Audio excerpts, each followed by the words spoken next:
Kia ora, everybody. Unfortunately, that is all the te reo I will have today. I feel rather guilty about that because I was born in Wairoa on the east coast, so I probably should have more. My only defence is I'm pretty much illiterate in English as well, so it's fairly consistent. Basically, I don't live in a world of words. I live in a world of objects. So objects are where I see my chance to communicate. I have some really simple rules about presenting, and the first one is never know what you're going to talk about. So I'm up here and I'm looking at you and I'm just trying to absorb who you are, because every group is different.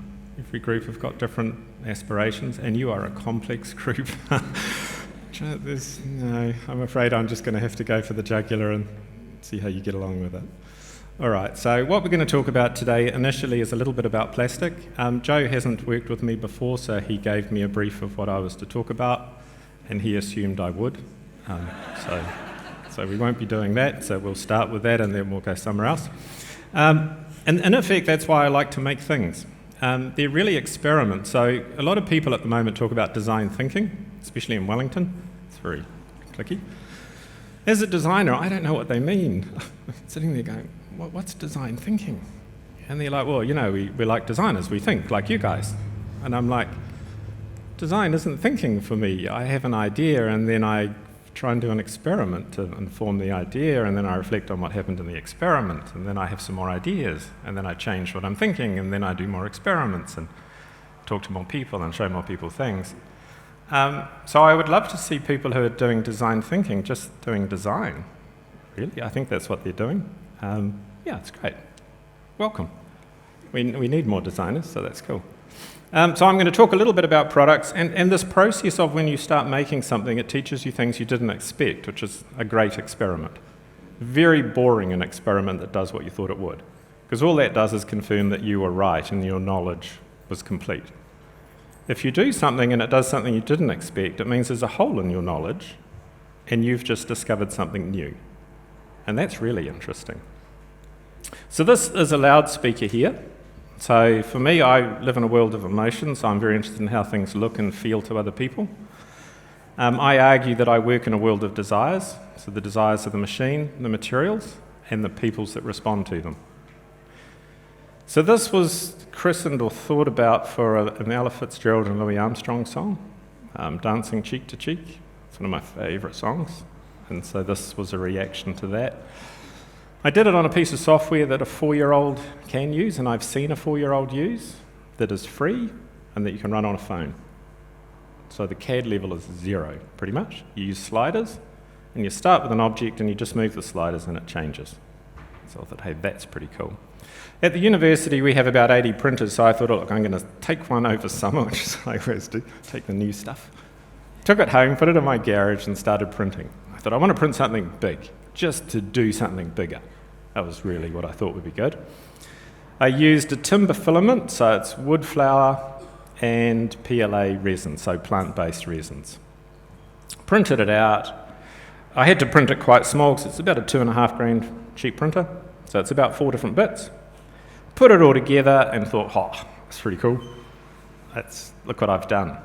Look what I did. So anyway, and so I took it into school, showed my colleagues. And one of my colleagues that I really liked said, oh, it's pretty ugly. And I thought, oh. Like he said it had a club foot at the bottom. So this bit, effectively it gets a bit wider instead of just tapering, which, to be fair, I wouldn't have done if I spent more than 8 minutes. But the real revelation that came was I thought, oh, that didn't hurt. And as a creative person, when you create something and someone you respect doesn't like it, it deeply hurts. And this time it bounced straight off. I was like, oh, something's really different there. And I went back through it and I thought, the reason it didn't hurt is I don't actually think I created it. 8 minutes on a computer moving sliders, I've invested nothing. So I thought, okay, who did? If it wasn't me, who did create it? Because I was the only one in the room. Legally, I could take credit for it, but I didn't really do much. I thought it's the person who wrote the CAD for it, the software. I thought, oh, that's unusual. Okay, that's the first collaboration I've had with a computer without even meeting the person who wrote the software. So that was the revelation for this one. And then soon after that, I was quite proud of it, they work, I listen to them every morning, it's great. We had the Kaikoura earthquakes. And to be a bit vindictive, I'd put a speaker next to it as a traditional square one. And the vindictive little bugger fell over and smashed it. So it has a big smash in the corner. I was like, that really bugs me, because look what I did, it was wrecked. And I thought, I'm too obsessed with materials. I'm too obsessed with owning possessions. So then I thought, okay, what I'm going to do now is I'm going to print another one. And that's this one. Pretty much the same file, except this time I printed it on a new machine. It was about $100,000. And it took me no time at all. I printed it completely. I didn't glue it. There weren't separate parts. I printed it out of old PET bottles. So this is made out of old bottles. But what I love about this is, for me, it's like a piece of ice that just happens to be this shape now. It's my piece of polymer. If I get bored with it, I can put it back through a grinder, I can put it back through an extruder, and I can make something else. So it's like a cloud. It's like a rigid cloud. The only thing that controls it is computers. And one of my other colleagues, I have some very cheeky colleagues, and I'll just quickly tell you this one. He saw it and he said, yeah, it's really cool, Ross, I like it, we'll exhibit it. And I said, great. And then about half an hour later, he pops his head into my office and he goes, I've got a problem with it, Ross. I'm like, what is it? And he said, that fabric. It looks like the fabric inside my togs. Swimming costume for the non-Kiwis. And once he said that, because I put these little draw strings on it, and a little toggle just like your togs, and I'm like, okay, yeah, you've ruined it. But all I was trying to do there was make it so someone can take it back to its raw materials. So if we make the process of taking the special components back out of it, you're just left with the polymer. Really, really simple.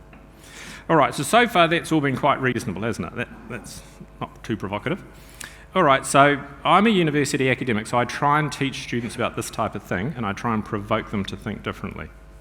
One of the really big problems we have with Māori and Pacifica students is that quite often they simply don't turn up at class, and you're like, what happened? Often they'll be shy and they'll be hiding somewhere because they won't want to admit why they're not in class. And I had one student once and I said to him, you missed the presentation, we're going to have to fail you. Why weren't you there? And eventually he said, look, Nana had a sore foot and she needed me to go and get things for her because she couldn't walk. And I'm like, put her in a home, do the Pākehā way. And this guy looked at me like, you poor bastard. That is so soulless. And I'm like, now you mention it, that wasn't my best, finest work.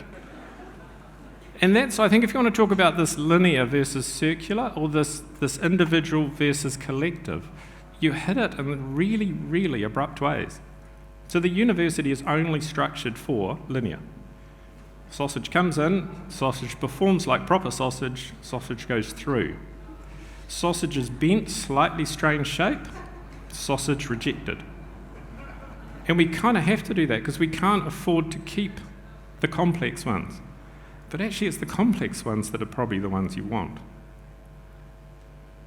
So how do we go from having sausage machines to these complex machines? And here's a couple of challenges I think coming for us, and they're huge. So one of the things I've learnt designing these is computers are coming for everyone. Don't think taxi drivers are in trouble and creatives are fine. This is the most complex thing I've ever designed in my life. It took 8 minutes. It's one of the most interesting things I've ever designed in my life, and it took 8 minutes. I did it on a free piece of software that a 4-year-old could use. That's terrifying. No one is safe. So what's coming, I think, is artificial intelligence that's going to change all of this debate. And I mean fundamentally change it, because it's on a growth path that's so fast. We need to be aware of that. Because what AI has the potential to do is gather data. That's all its secret is. It takes information and it makes cohesive sense out of it. So at the moment, if you think of the AI investment we've got internationally, what are the two big topics? What are we going to use AI for? Military. Military is funding it on a national level. So you've got superpowers funding it, and you've got wannabe superpowers funding it. So that's probably going to drive it. You've got commerce, so you've got your Googles, your Alibabas, your huge money driving it. So we are very soon going to have the god of war and the god of greed. And they are going to be omnipresent. They will be terrifyingly powerful. And they're going to be on a growth curve that's exponential. So my challenge for Māori and Pacifica people particularly is who's going to make the other gods? Because I'm really interested in Māoridom. I believe you have multiple gods. Tāne, there's more than one god potentially, and I like this idea of complex gods. And the other one that intrigues me is I believe you can trick your gods. You imagine that from a Christianity point of view, tricking God. Is it possible? Yeah, the idea that humans and gods have some kind of relationship, that fascinates me. Because religiously, and this is the part where I'm probably going to get in a bit of trouble, I used to be agnostic, so I used to not believe in any particular religion. I had no real opinion. I was never an atheist because it just seemed a bit negative. I couldn't figure out how to be a positive atheist, so I didn't bother with that. So now I'm a heretic. Which basically means I believe I'm God. Actually, I believe our species is becoming God, and I have since changed that opinion. I don't think we are. I think we're going to become demigods. Demigods not bad, but I think what is going to come after that is truly scary, because it's real gods. And that's the god of war, the god of greed, and whichever other gods we can build. And we need to build those gods very quickly. So my challenge to Māori and Pacifica, particularly as Indigenous cultures, their comprehension of how things interconnect is fundamental to building this beautiful God. But I think we have to raise it like it's a child. We have to feed it the right things, we have to show it the right things, we have to inspire it to be pure in heart. At the moment, I can't see that coming from the Western culture I'm from. So I think Māori and Pacifica, particularly Māori for me because I know it better, are in a position to lead that. And what I would say tomorrow, I love the person on the panel before me who said, look, Western world, figure it out, we're ahead. I agree. Personally, I think we've owned 3D, but I think Māori will own 4D, and 4D is the one that's about to come. So I think we're in a massively privileged position in New Zealand to have that strength here. We've always had it, but we've never really, I think, seen how important it is.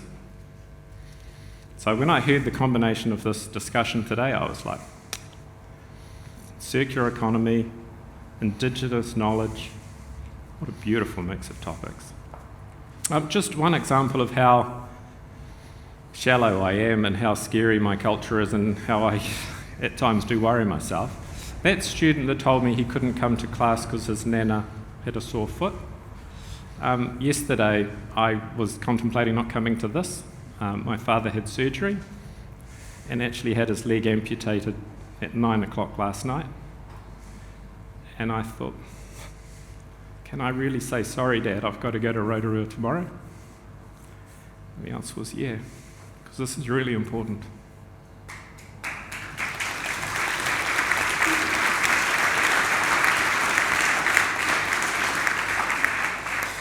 So I'm sorry, I'll finish there. I've got to run because I've got to go and cuddle someone.